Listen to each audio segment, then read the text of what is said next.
বলতে চাই সরকারকে ভুলে ধরেছে। সরকার শুধু আন্দোলনে ভিড়টা উঠলে আন্দোলন দেখা করতে আমরা রাজি আছি। আমরা তাওহীদি জনতা আবার ঘুষে ওঠে দ্বিতীয়বার আবার স্বপ্ন চত্বর হবে।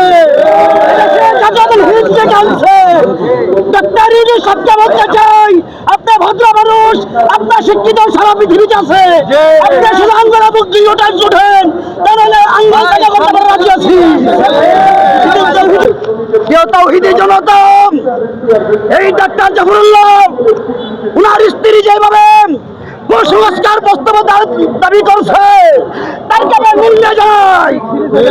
তাওহীদি জনতা আপনাদেরকে জানাতে চাই, শাপলা চত্বর যেভাবে কায়েম হয়েছিল আরেকটা দ্বিতীয় শাপলা চত্বর কায়েম হবে।